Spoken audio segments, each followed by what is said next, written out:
Alright, happy Halloween from Mordor 2025. This is my annual Halloween display in LaPorte, Texas, inspired by Lord of the Rings, especially everything evil from it. I apologize for some of my voiceover. I've got some allergies right now, so you're going to hear some sniffling occasionally. So that's my Gollum. Yes, Gollum is wearing a dress. He has to because his body is that's a female mannequin I had to give a mastectomy to, so got to cover up the surgery scars. Back there is my wolf and Nazgul horse. That was the first prop I ever made for this display. Up here we have the White Wizard, Saruman. We'll get into a lot of stuff on him later, but for now I'll just cover his face. Is a mask that I buy on Amazon. I think it's probably labeled old man mask or something, but it looks a lot like Putin, so I call it the Russian. Back there's my orc, and here I've got my goblin. So this is the Home Depot goblin. I repainted all of his skin to a lighter color to look more like the orcs in the movies and goblins in the movies, and so I've painted halflings there on the bag, and his jerkin. I made his costume this year out of faux fur, and I think that is some kind of a suede vest. Lots of weathering on all this stuff, which I go a little crazy about, and then I have to stop myself because I have to remind myself this is a night display and nobody can even see these things. But he's also got a little dagger and a quiver on his back with bows and arrows. It's hard to make fake arrows, you know, like gluing feathers to a piece of wood. Yeah, they fall off a lot. Anyways, also in the display you're going to see my fence. My fence I make, that's not the fence. We'll get back to the fence. That is some sawhorses I dressed up to hide the dip in my driveway so that trick-or-treaters didn't trip on it. So here's our warg. He is the Fear Valley Wolf from Home Depot. Made a few upgrades to him. You know, we've got some perma-gore, perma-blood on the teeth and the nose. I added some skin to his eyes, around his eyes, so they were less round. And then on the tail, I flipped it upside down, drilled a hole straight up through where the other hole was, and it still wags, and now he looks more aggressive. This is Warbanner number 2. The pole is made out of bamboo. You see a vine up there. The vines, you'll see them throughout the display. I got them from the Spirit Halloween ISE display a few years ago. Here's my little treat table. Figured why not show that too. On the table, that's a little Rings of Power broken sword / dam breaker thing. I thought if some kid knew what that was, it might be kind of fun. This is the scariest thing in the display, Awen's stew. If you've seen the extended versions of the films, you'll know what that's about. It's all sitting on top of a barrel that I made out of flower pots. And the barrel's primary purpose is for me to hide the projector behind. But it's, you know, how it's the easiest setting prop I could have possibly made was that barrel. So I'll probably make some more. Anyway, so yeah, over here I am projecting Mount Doom. I'm doing it with a YouTube video I found called Mordor Ambiance, and so it, you know, gives off sparks and stuff. It's pretty. I've just really struggled with the Mount Doom prop for a very long time. Underneath Mount Doom, right in front of it, I've got my glaciers. Why are my glaciers there? Because, you know, the projection display only shows on the top half of the screen, and then the bottom 3 feet of the screen is just a white rectangle, and I wanted to hide that. So I put the glaciers in front to diffuse the screen cutoff, and it works really well. It just looks like another mountain range. And then of course I've got Barad-dûr in front of Mount Doom, where it should be. Barad-dûr was the second prop I made for the display. This is it's a cardboard tube with skewers and Eva foam and cardstock, and it's all dry locked, so it is weatherproof. The top of it does tend to blow off in the wind, but it's not too bad. I keep flipping this around because I'm experimenting with how I want the eye to sit on the prongs. You'll see these doors here are blacker than the rest of the tower. I painted those with Misu black, that paint that's only supposed to reflect 1% of light, so that way it looks more like a through door. But I need to light up the bottom of Barad-dûr next year with like a red and orange fire light, and that way you'll be able to see the whole tower better, and it'll look really cool reflecting off of the glaciers. Alright, now we're gonna go see Mr. Troll. So this is Tumble the Troll that Home Depot put out this year. Thank you so much, Home Depot, for this. It's really hard to find props I can include in this display. So yeah, I just was able to put him out, didn't have to do anything to him, and that was really nice. Also picked up this cauldron on a tripod this year. It's cheap and terrible, but it's another setting prop, so whatever.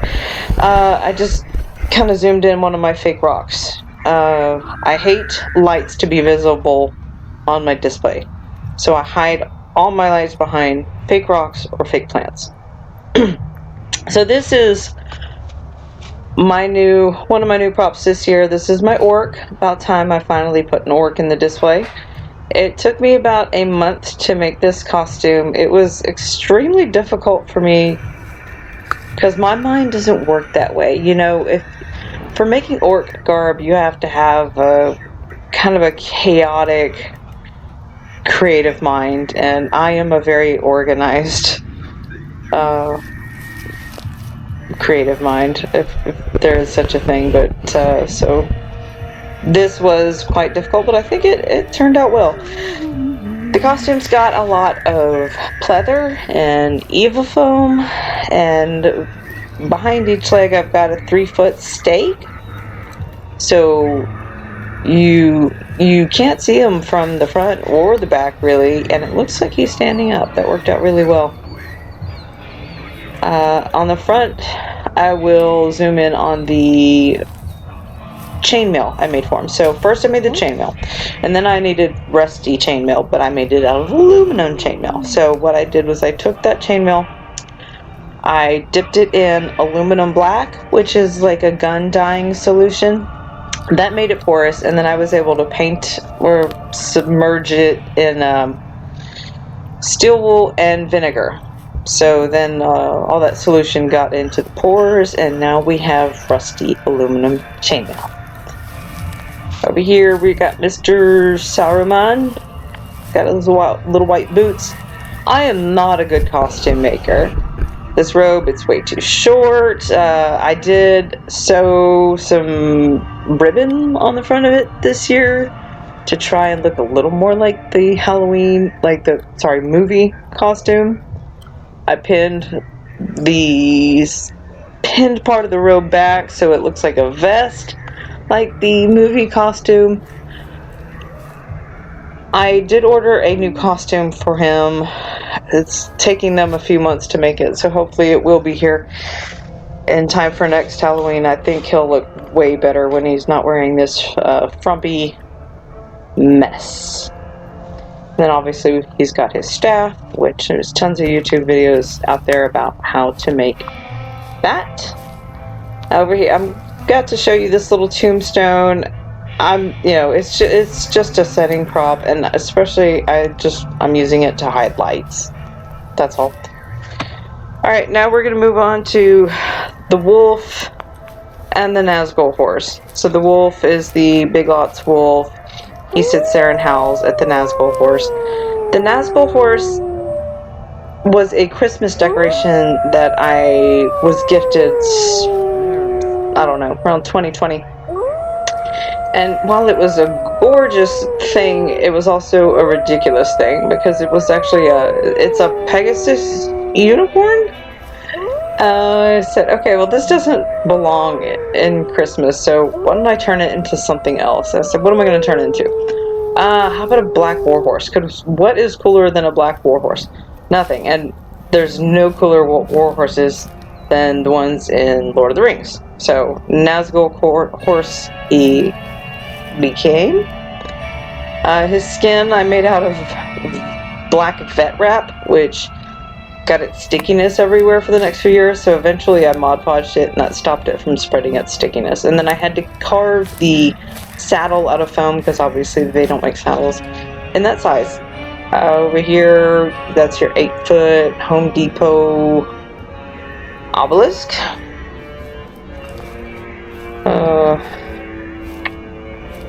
We're going to move on to my signpost. It's my Mordor signpost. Post stands in the ground, compacted by sand. Made out of cedar. Thank you so much, Dad, for making the signpost for me. It's gorgeous.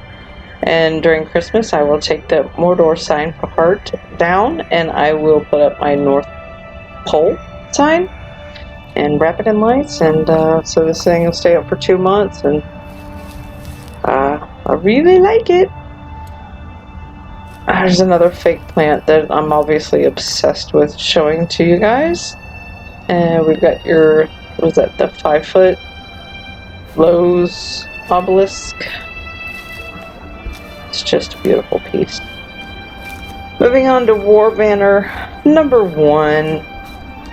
No different than War Banner number 2. The pole itself sits on a piece of rebar, and in order to get the bamboo to slide over the rebar, I had to drill holes up through, well, you couldn't drill holes up through the bamboo. You had to cut out the round parts in the middle. And now it just kind of swivels around on the rebar and doesn't lean over anymore. I had to give my spider a victim. I corpsed the skull this year. So anyways, this is my new spider. Shelob is, this Shelob is way better than the last Shelob because her body lights up and now you can actually see her in the display. And over here we've got my braziers that I made. So the braziers are made, at the top it's a trash can, and I dremeled parts of it away. And then below it, I have my speakers for the Lord of the Rings soundtrack that I play throughout the display. And underneath it, these are the tiki torches that they sit on. I'd love to have more braziers, but these tiki torches are vintage, and I haven't found anything else that I think would look good as the base of a brazier yet. So 2 it is for now. Those foam boards there's kind of a funny story. You know, I saw them in Marketplace. She advertised them as foam boards. And yes, while they are foam boards, when we hear foam boards, we think pink foam or blue foam or the dense, expensive foam that you get from the hardware stores. These were white sheets of styrofoam. I honestly didn't even know they made sheets of them like that. So they're very fragile, but one good thing is they will make good templates for me to make more in the future. So here obviously we've got our group of Nazgul. Worked really hard this year on making their faces completely black to where you can't see anything, and then also setting the costume up more to where they're not, the hoods were always blowing, off in the years before. Now the hoods stay up. And on this Nazgul this year, I pretty much just threw the Witch King of Angmar helmet on him. And yes, some people have made comments about, like, why have you only got 5 Nazgul? Well, it kind of works. In the movie, Arwen's like, 5 ring wraiths ride behind you. Where the other 4 are, I know not. So I get away with only having 5. This is my Spirit Halloween ISE tree that I got the same year that I got the vines. One trick-or-treater this year did suggest painting this white to make it the Tree of Gondor. Kind of a cool idea. I don't know. We'll see. But anyways, guys, that's it. And thank you for checking out my display. Please come see it or make suggestions.